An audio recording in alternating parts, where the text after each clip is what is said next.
बाबा भोलेनाथ की जय। बाबा मच्छंद्रनाथ की जय। प्यारे भक्तों, बाबा गोरखनाथ ने बाबा भोलेनाथ की तपस्या की। बाबा भोलेनाथ ने धीरे धीरे सारे ज्ञान दिए और वहां से नाम पड़ा शिव अवतारी बाबा गोरक्षनाथ। पूरा नाम क्या है? शिव अवतारी बाबा गोरक्षनाथ। बोलो शंकर भगवान की। और शंकर भगवान ने कहा कि गोरखनाथ जी, अब तुम जाइए, संसार में भ्रमण कीजिए, नाथ संप्रदाय को आगे बढ़ाइए। बाबा गोरखनाथ चल दिए। भ्रमण करते करते, घूमते घूमते कहां पहुंच गए बाबा? उज्जैन में। बाबा गोरखनाथ जब उज्जैन नगरी में पहुंचे, उज्जैन नगरी के राजा भर्तरी, जिनकी पिंगला रानी मर गई थी,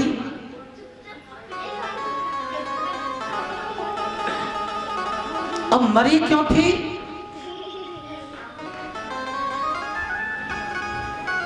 एक बार राजा भर्तरी शिकार खेलने के लिए गए थे और शिकार खेलते खेलते अपने राज्य से काफी दूर निकल गए। तो क्या देखा? एक आदमी, एक पुरुष की मृत्यु हो गई थी और उसे अंतिम संस्कार के लिए लेकर जा रहे थे लोग। राजा भर्तरी ने देखा, लेकिन उस मरे हुए पुरुष की पत्नी उसके साथ साथ जा रही थी। और जब मरे हुए पुरुष का अंतिम संस्कार किया तो उसकी पत्नी उसकी चिता पर बैठ करके अपने पति के साथ में सती हो गई। राजा भर्तरी ने इस दृश्य को अपनी आंखों से देखा। लौट करके अपने महलों में आए और अपनी पिंगला रानी से कहा कि रानी, आज भी इस धरती पर बड़ी बड़ी पतिव्रताएं पड़ी हैं। पिंगला रानी ने कहा कि पतिव्रता तो हैं, अगर पतिव्रता ना होती तो ये धरती ही ना होती। ये पतिव्रताओं की शक्ति है जो धरती टिकी हुई है, ये सत्य की शक्ति है जो धरती टिकी हुई है। अगर पतिव्रता ना होती तो धरती रसातल को चली जाती। पतिव्रताएं पहले भी थी, पतिव्रताएं आज भी हैं और महाराज पतिव्रताएं आगे भी रहेंगी। राजा भर्तरी ने कहा कि आज मैंने अपनी आंखों से देखा। क्या देखा? आज मैंने देखा एक पुरुष की मृत्यु हुई थी। जब उसको चिता पर लिटा गया तो उसकी पत्नी उसके साथ चिता पर बैठ गई और वो सती हो गई। पिंगला रानी ने कहा कि इसे सती होना नहीं कहते, इसे तो आत्महत्या कहते हैं। राजा चक्रम पे कि जो पत्नी अपने पति की चिता पर बैठ करके खुद अपनी देह को त्याग दिया, अपने पति के साथ में सती हो गई, हमारी पिंगला रानी कह रही है कि इसे सती होना नहीं कहा जाता। तो सती होना किसे कहते हैं? आप हमें बताइए। पिंगला रानी ने कहा कि सती होना तो उसे कहते हैं कि पति के मरने नहीं, सिर्फ पति के मरने की खबर सुनते ही अपने प्राणों को त्याग दे बिना अग्नि के, उसे कहते हैं सती होना। उसे अग्नि की आवश्यकता ना पड़े मरने के लिए, किसी अस्त्र की, किसी शस्त्र की उसे जरूरत ना पड़े मरने के लिए, और खड़े खड़े अपने शरीर में से अपनी आत्मा को निकाल दे, केवल पति के मरने की खबर सुनते ही, उसे कहते हैं सती होना।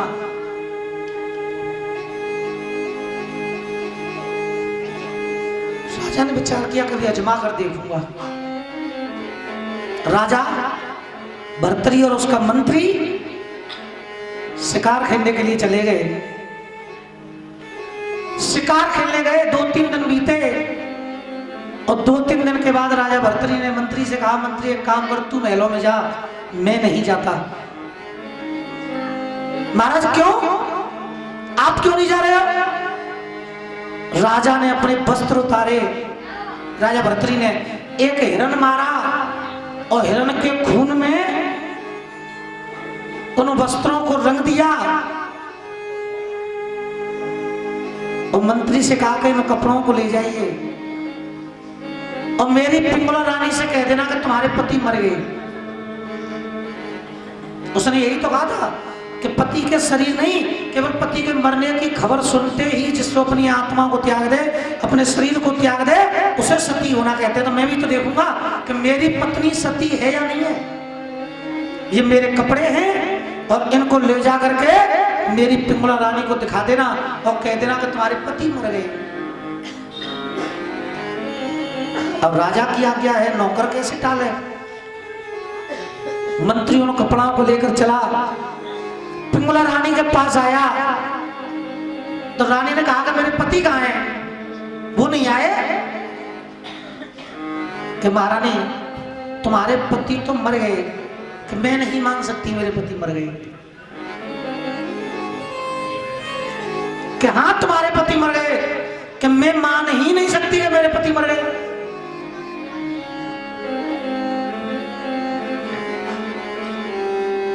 क्यों नहीं मान सकती हो? अरे आगे सर को। कि मेरे अंगना में एक तुलसी का पेड़ है,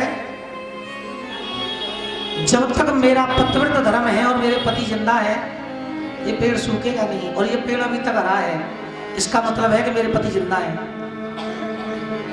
वो खून से रंगे हुए वस्त्र उस मंत्री ने रानी को दिए कि ये तुम्हारे पति के वस्त्र हैं। एक जानवर ने उनको खाया, वस्त्र भी फटे हुए हैं, तुम्हारे पति की मृत्यु हो गई। रानी ने कहा मैं नहीं मान सकती। मंत्री ने कहा कि मैं अपने मालिक की कसम खाकर कहता हूं कि तुम्हारे पति की मृत्यु हो गई। मैं अपने मालिक की कसम खाकर कहता हूं। जब कसम खाई मंत्री ने तो रानी ने कहा तुम सच कह रहे हो? कहा मैं सच कह रहा हूं। अपने बच्चों की सौगंध खा सकते हो? देखो मंत्री ने यहां पर झूठी बच्चों की कसम दिखा ली कि मैं अपने बच्चों की कसम खाकर कहता हूं राजा मर गए। रानी ने अपने सीने पर हाथ रखा और तुरंत अपने शरीर से जीवात्मा को निकाल दिया। ऐसी थी पिंगला रानी। और जब राजा लौट कर आए तब वो पिंगला रानी मरी हुई पड़ी थी। राजा अपनी छाती पीट पीट के रो रहे थे कि हाय मेरी पिंगला रानी मेरे झूठ की वजह से मर गई। अगर मैं झूठ ना बोलता तो मेरी पतिव्रता रानी जिंदा होती। मंत्री और ज्यादा रोने लगा कि अगर मैं झूठी कसम ना खाता तो ये रानी जिंदा होती। छाती पीट पीट के रो रहे कि मेरी पिंगला मर गई। वहीं पर बाबा गोरखनाथ पहुंच गए। राजा भर्तृहरि रो रहे हैं, रानी पिंगला रानी का सब पड़ा हुआ है। सामने बाबा गोरखनाथ बैठ गए। बाबा गोरखनाथ भी रोने लगे। राजा भर्तृहरि रोते रोते कह रहे थे कि हाय मेरी पिंगला रानी मर गई। बाबा गोरखनाथ सामने बैठ के गोरखनाथ रोने लगे। हाय मेरी तो चीपी फूट गई, हाय मेरी शीशी फूट गई, हाय मेरी चीपी फूट गई, हाय मेरी शीशी फूट गई, हाय मेरी पिंगला मर गई। शीशी ना चीपी। शीशी तो ही होता वो। एक कारो कमंडल होता नाव जैसा महात्मा ने पे बात कहता चीपी। इधर में राजा रो रहे हैं कि हाय मेरी पिंगला रानी मर गई, और तुम्हें गोरखनाथ रोने लगे कि हाय मेरी चीपी फूट गई। राजा रो रहे मेरी रानी मर गई और गोरखनाथ कह रहे हाय मेरी चीपी फूट गई। राजा रो रहे हाय मेरी रानी मर गई। गोरखनाथ जो राजा तो जोरते रो रहे हाय मेरी चीपी फूट गई। राजा कह लगे महाराज क्यों रो रहे हो आप? मैं दुखी हूं मेरी रानी मर गई, तुम क्यों ऐसे जोर जोर चिल्ला रहे हो? क्यों रो रहे हो? गोरखनाथ कहने लगे तोते ज्यादा दुख हुए। राजा भर्तृहरि कहने लगे तुम्हें क्या बात का दुख है? अरे महात्मा हुए, संत बन गए तो संत तो दुख से परे हैं, तुम्हें किस बात का दुख है? कि मुझे दुख धन दौलत माया का नहीं है, मुझे दुख इस बात का कि मेरी चीपी फूट गई। राजा भर्तृहरि कहने लगे तो रो क्यों रहे हो? फिर चीपी तो और मिल जाएगी, और रो रही हो तो अंत जाके रो, यहाँ मत रो। मेरी रानी मर गई है। गोरखनाथ कहने लगे जी बात का तो रो को भी चीपी ना मिलेगी, एक ही चीपी, अब वो चीपी कबू ना मिलेगी। राजा भर्तरी कहने लगे चीपी मिल जाएगी महाराज, चीपी एक ना चीपी मिलेंगी 4, पर मेरी पिंगला रानी मर गई है, मुझे रानी ना मिलेगी वो दोबारा। गोरखनाथ कहने लगे तेरी रानी मिलेगी और तू क्या करेगा, चीपी मिलेंगी 4, रानी मिलेंगी 20 और जय मिलेंगी ऐसी मिलेंगी, पर मेरी चीपी ना मिलेगी। कि महाराज तुम्हें चीपी तो दोबारा मिल जाएगी, रानी वो दोबारा ना मिलेगी, और मिल जाएंगी पर जी नहीं मिलेगी। गोरखनाथ कहने लगे जय मिलेगी पर चीपी ना मिलेगी, तेरी इसी रानी को जिंदा कर दूंगा मैं, पर तुम मेरी चीपी नहीं ला सकते हो। राजा भर्तरी ने इस मंत्री से कहा कि एक काम करो, जितना मेरा राज्य है, जहां जहां तक मेरा राज्य फैला हुआ है, पूरे राज्य में जाइए और बाबा को 2 चीपी ला कर दीजिए। आप सिपाही चले, मंत्री चले, बाबा गोरखनाथ ने वहीं बैठे बैठे एक बहुत की छोटी मारी, जितनी चीपियां थी राज्य में सब गायब हो गई। मंत्री सिपाही भागे डोले, लेकिन पूरे राज्य में कहीं एक भी चीपी नहीं मिली। मंत्री लौट करके राजा के पास आ गए, महाराज तुम्हारे पूरे राज्य में कहीं कोई चीपी नहीं है। जो गोरखनाथ कहने लगे मैंने कहा था ना कि मेरी चीपी ना मिलेगी। राजा भर्तरी कहने लगे चीपी ना मिलेगी तो मिलेगी रानी ना है। चलो रानी मर गई। गोरखनाथ कहने लगे रानी मिलेगी, आंखों को बंद कर। राजा भर्तरी ने नेत्रों को बंद किया, बाबा गोरखनाथ ने बहुत की छोटी मारी। जैसी पिंगला रानी मरी हुई पड़ी थी, ठीक वैसी की वैसी 100 पिंगला रानी बाबा गोरखनाथ ने बाप में खड़ी कर दी। बोलो गोरखनाथ बाबा की जय। और राजा भर्तरी से कहा पहचान इन 100 में तो तेरी कौन सी है? कहा तो एक जिसके लिए रो रहे थे राजा, और अब हो गई 100। राजा भर्तरी कहने लगे 100 ठाड़ी का जिम मेरी ना है, जिम मरी परी का जिम मेरी है। क्या तो दोबारा आंखों को बंद कर ले। राजा भर्तरी ने दोबारा अपने नेत्रों को बंद किया तो जो मरी हुई रानी थी उसको भी जिंदा कर दिया बाबा गोरखनाथ ने, और जिंदा करके उन 100 में खड़ा कर दिया। अब कितनी हो गई? 101। और राजा से कहा नेत्रों को खोल। राजा भर्तरी ने कहा मेरी रानी कहाँ है? कि तेरी रानी इनमी खड़ी है। पहले 100 थी, अब 101 है, और 101 बिल्कुल एक जैसी हैं, कोई अंतर नहीं है कहीं पर। पहचान ले तेरी वाली कौन सी है?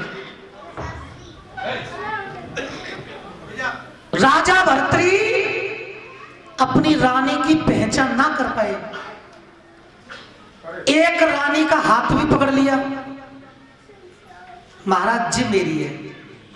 और जैसे ही राजा भर्तरी ने हाथ पकड़ा तो पिंगला रानी ने हाथ में झटका मार दिया कि हाथ छोड़िए मेरा। राजा कहने लगे क्यों, तुम मेरी रानी नहीं हो? पिंगला रानी ने क्या जवाब दिया कि जब तक मैं जिंदी थी मेरा तेरा रिश्ता था, मैंने शरीर त्याग दिया, अब मेरा तेरा कोई रिश्ता नहीं है। आत्मा तो अमर अजर, ये मट्टी का शरीर है, शरीर के हैं रिश्ते नाते, वहीं पर अखीर है।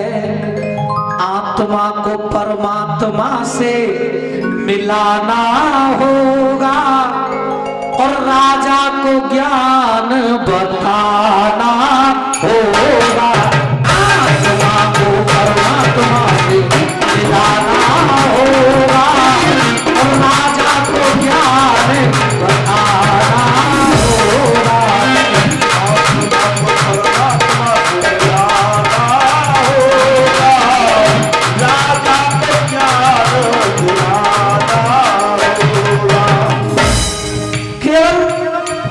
शरीर का रिश्ता था, आत्मा तो परमात्मा है। मेरी मृत्यु हुई, अब मेरा तेरा कोई रिश्ता नहीं है। राजा भर्तरी को ज्ञान हुआ कि जो पतिव्रता रानी मेरा नाम लेकर ही मर गई और मरने के बाद कह रही है कि अब मेरा तेरा कोई रिश्ता नहीं है। जब इतनी पतिव्रता रानी हमसे कह रही है कि हमारा तेरा कोई रिश्ता नहीं है, तो इसका मतलब है अब कंठी माला हाथ लेके राम नाम जपना, कंठी माला हाथ लेके राम नाम जपना। और ये सबसे बड़ा सच है, प्रभु के सिवा ना कोई, प्रभु के सिवा ना कोई, जब दुनिया में आपो ना, जब दुनिया में आपो ना, कंठी माला हाथ लेके राम नाम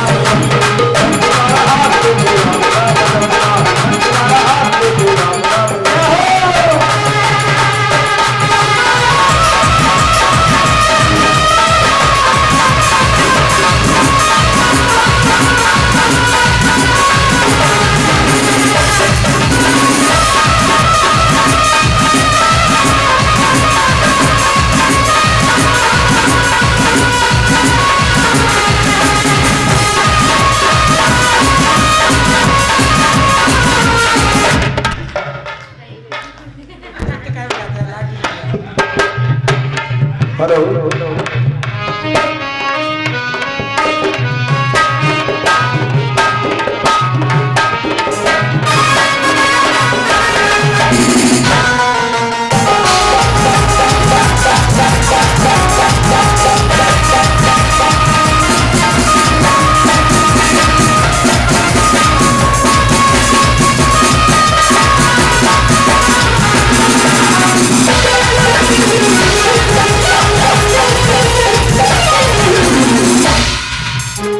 राजा ने कहा, हे गुरुदेव, आपने मुझे ऐसा ज्ञान दिया है,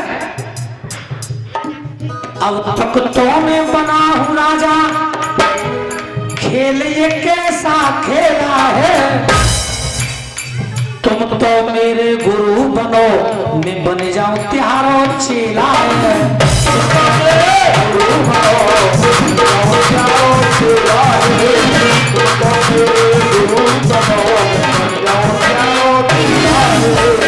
अब तक तो मेरा राजा खेल ये कैसा खेला है, और तुम तो मेरे गुरु बनो, मैं बन जाऊं तुम्हारा चेला है,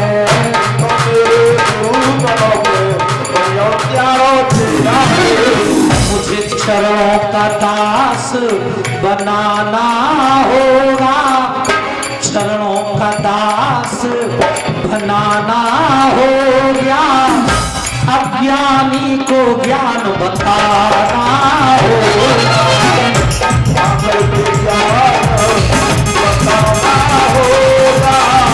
मुझे अपना चेला बनाना होगा,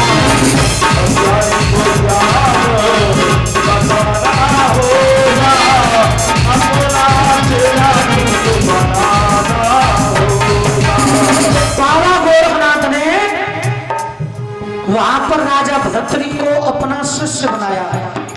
बाबा गोरखनाथ के पहले शिष्य बने राजा भरतरी। आगे को बढ़ गए बाबा, जब आगे को आए हैं, शमशान में चिता जले, वहां बाबा बैठे खाए हैं, शमशान में चिता जले, बाबा बैठे खाए हैं, शमशान में चिता जले, बाबा बैठे खाए हैं, शमशान में बैठा है बाबा। मनुष्यों की खोपड़ी उसके गले में पड़ी थी, एक मरा हुआ जानवर पड़ा था, उस जानवर का मांस तोड़ तोड़ कर वो बाबा खा रहा था। बाबा राजा भरतरी ने कहा महाराज गोरखनाथ से, गुरुदेव ये कैसा बाबा है? तुम भी बाबा हो, तुम भी बाबा हो जिनके अंदर इतना ज्ञान है, और ये कैसा बाबा है कि एक जानवर के मांस को तोड़ तोड़ के खा रहा है। गोरखनाथ बाबा और राजा भरतरी उसके पास पहुंचे और कहा कि तुम कैसे बाबा हो जो किसी के मांस को तोड़ तोड़ के खा रहे हो? तो उस महात्मा ने कहा, गुरुदेव ये तुम्हें देखने में मांस है, लेकिन ये मांस नहीं है, ये मिठाई है, तुम देखना चाहते हो? तो उस बाबा ने थोड़ा सा मांस तोड़ा और गोरखनाथ को दिखाया, तो गोरखनाथ ने देखा तो वास्तव में एक मिठाई थी। बाबा गोरखनाथ ने कहा, तुम किसी के शिष्य हो? कि नहीं, मैं किसी का शिष्य नहीं हूं, मैं निगुरा हूं, लेकिन मैं जिसको गुरु बनाना चाहता हूं वो अब तक मेरे पास आया ही नहीं है। तो कितना ज्ञानी बाबा था वो, मांस तोड़ के खा रहा था लेकिन वो मिठाई थी। उसका गुरु कौन बनेगा? गुरु बनाने से पहले ही उसको इतना बड़ा ज्ञान था। बाबा गोरखनाथ ने कहा, किसको गुरु बनाना चाहते हो? भोलेनाथ को, दत्तात्रेय को, मच्छिंद्र नाथ को या जालेंद्र नाथ को? किसको? कि नहीं, इनमें से किसी को नहीं। कि तो किसको गुरु बनाना चाहते हो ये तो बताओ। तो उस साधु ने बाबा गोरखनाथ को जवाब दिया कि जिसको मैं गुरु बनाना चाहता हूं उनका नाम सुनिए। आज तक मैंने ना देखे, वो आज तक मैंने ना देखे, पर जोड़ू में उनके हाथ है। जिनको मैं अपना गुरु बनाऊं वो बाबा गोरखनाथ है। जिनको अपना मैं गुरु बनाऊं बाबा गोरखनाथ है। जिनको अपना गुरु बनाऊं बाबा गोरखनाथ है। जिनको मैं अपना गुरु बनाऊंगा वो है नाथों के नाथ बाबा गोरखनाथ। तो गोरखनाथ कहने लगे, ये सब त्यागना पड़ेगा, जो तुम कर रहे हो ये सब त्यागना पड़ेगा। बाबा गोरखनाथ ने बहुत ही छोटी बजाई और जितना ज्ञान था, जितनी विद्या थी, जितना जादू था, सब जादू उस संत के ध्यान से अलोप कर दिया। परगटों में रहना, मांस खाना सब बंद करा दिया, सब भूल गए। एक सच्चे साधु बन गए और सच्चे साधु बने और बाबा गोरखनाथ के साथ चल दिए। और नाम क्या रखा बाबा गोरखनाथ ने उनका, जो मरघट में मिले? क्या रखा? बाबा गोरख चल दिए, वो साधु ले रहे साथ है। एक चेला बने भरतरी, एक और नाथ है। एक चेला बने भरतरी, एक और नाथ है। एक चेला बने भरतरी, एक और नाथ है। पंडित जी ने कभी बाबा की साप्ताहिक कथा नहीं कराई, पहली बार ही तो हो रही है। आपके गांव में ही पहली बार हो रही है, क्षेत्र में तो हो गई है, कई बार हो गई है। में भी हुई थी जब आपके यहाँ रसिया हुए थे 17 अप्रैल को, 21 अप्रैल से कथा हुई थी, 7 फरवरी में हुई थी। और ये हमारे जो खुर्दबड़ा वाले बैठे इन्होंने भी अपने यहाँ पर एक बार कथा कराई है बाबा की। लेकिन सबसे बड़ी बात तो ये है कि तुमने कभी कथा ना कराई, लेकिन फिर भी जब मैंने पूछा कि उसका नाम क्या पड़ा था, तुमने सबसे पहले बता दिया। एक बार हमारे हरीश पंडित जी के लिए जोरदार तालियां सब भक्तों के बजाय। तो ये भी एक ज्ञान अच्छा होता है। कथा सुनने के बाद पता है वो तो अलग बात है कि हाँ मैंने सुनी है, मुझे पता है, और सुनी ना फिर भी पता है। ये कौन सा ज्ञान है? ये तो आत्मज्ञान है? बोलिए सच्चे दरबार की जय। बाबा गोरखनाथ की जय। बाबा ओगरनाथ की जय। राजा वहां से चल दिए, जोड़े चेला हाथ है। पहले चेला बने भरतरी, फिर ओगरनाथ है। चेला बने भरतरी, फिर ओगरनाथ है। चेला बने भरतरी, फिर ओगरनाथ है। पहले चेला बने भरतरी, फिर ओगरनाथ बने। अब कहां पहुंचे? दोनों चेलाओं को लेकर जब सियालकोट पे आए हैं, शंखपति के लाल पूरनमल मौसी ने मरवाए हैं। शंखपति के लाल पूरनमल मौसी ने मरवाए हैं। शंखपति के लाल पूरनमल मौसी ने मरवाए हैं। सियालकोट पर आए।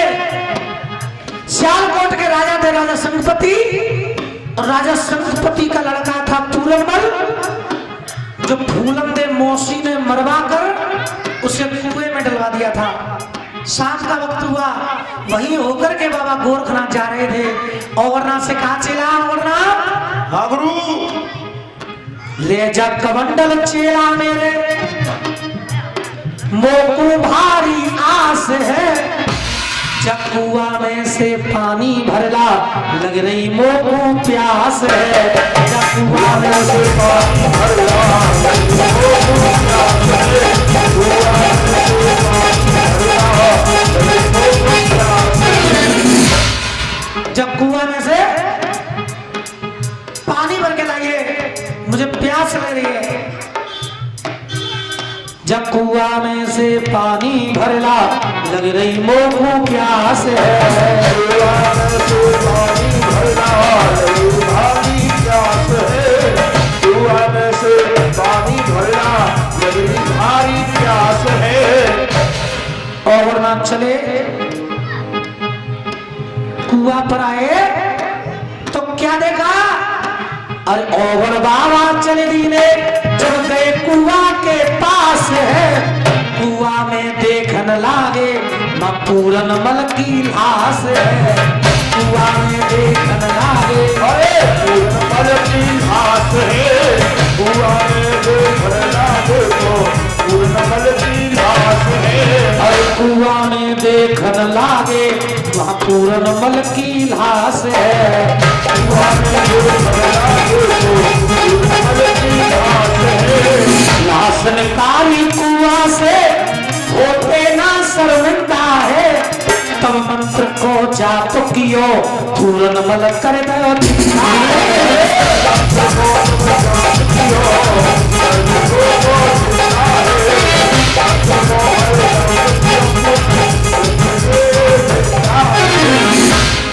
संजीवनी मंत्र का जाप किया और बाबा गोरखनाथ ने पूरनमल को जिंदा किया।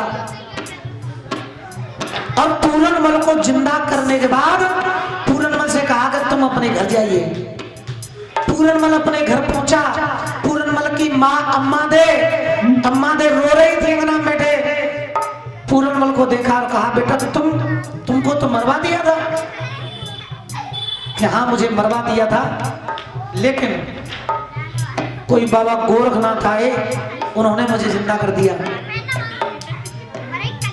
तो पूरनमल की माँ ने कहा कि तुम गोरखनाथ बाबा के ही शिष्य बन जाओ। माँ ने जब आदेश दो तो लाल को मन हर्षायो है।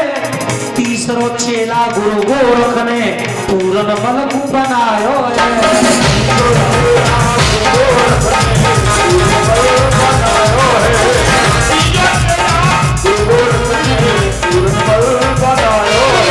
अरे तीसरो चेला गुरु गोरख ने पूरनमल को बनायो है।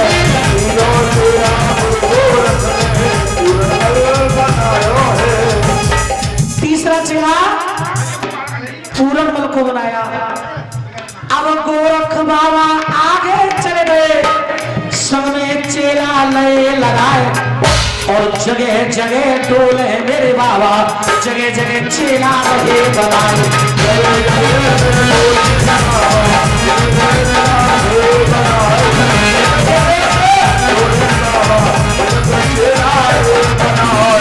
जगह जगह पे डोले बाबा अपने चेला रहे बनाए।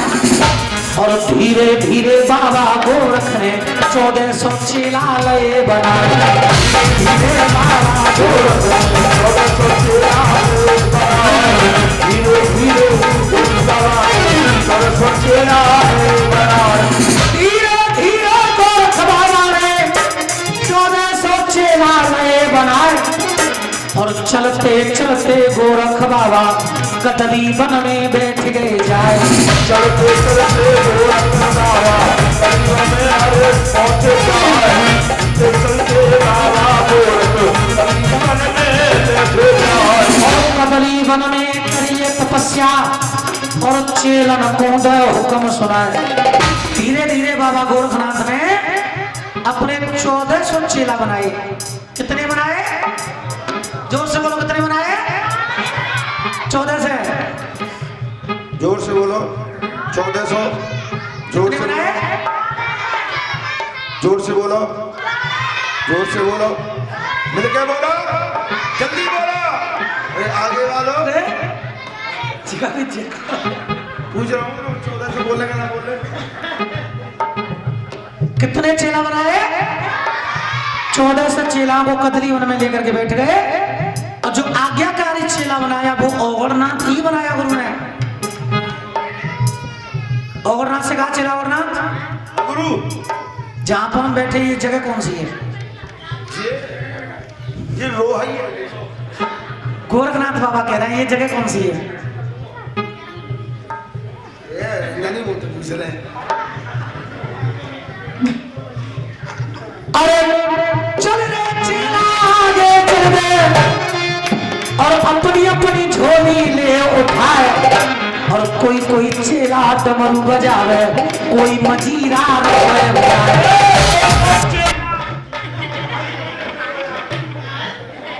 चेला शोभा इनकी कहीं ना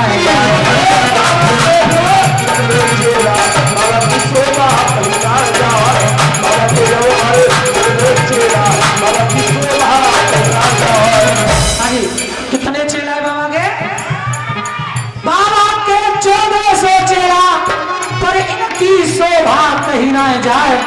कोई कोई चेला डमरू बजावे, अरे कोई कोई चेला डमरू बजावे कोई मजीरा रहे बजाए, कोई कोई चेला बजा रहे हो झींगा कोई कोई ताली रहे बजाए,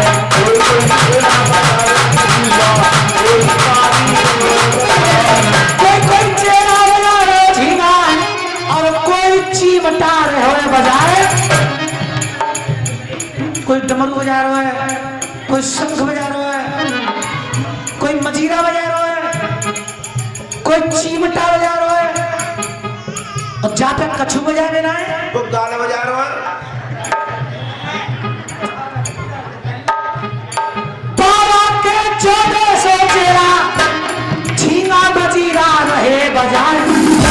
अरे जय बाबा की रे जय बाबा की सब जयकारे रहे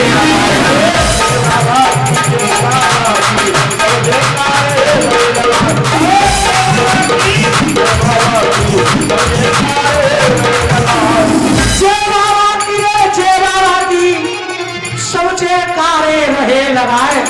बड़े बड़े शहर मिले रे बाबा को, छोटे छोटे गांव जाए घबराए। एक रात जहाँ रुक जाए बाबा वहीं पे रात ही रात रह जाए। रात दिना की मंजिल करके बंगाले में पहुंचे जाए।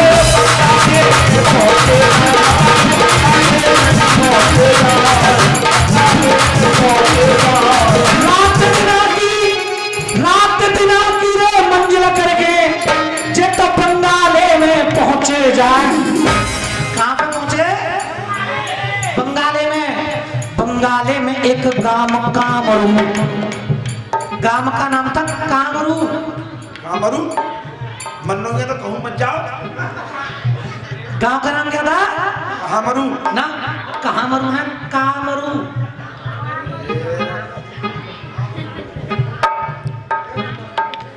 अरे गांव का नाम देखो कामरू। बाबा ने आसन दे लगाए, बाबा ने आसन दे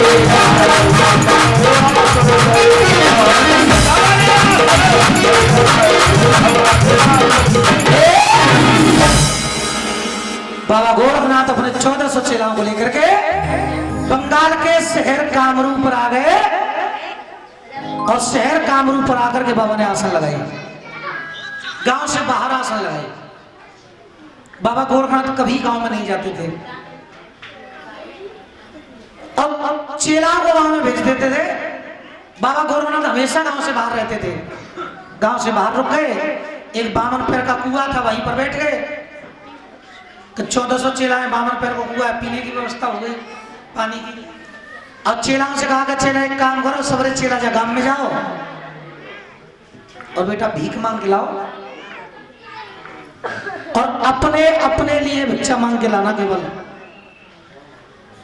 औगरनाथ बड़े खुश हो रहे। क्यों? औरनाथ मोते अकेले थी, कहते जा काम में कल्ला वाका में कल्ला वाका में कल्ला। पानी पीनो तो चलो औगरनाथ, चिलम बननी है तो चलो औगरनाथ, आसन उठाने तो चलो औगरनाथ। आज तो सुबंधे कह रहे हैं बाबा, और बासन उठाने तो चले औगरनाथ।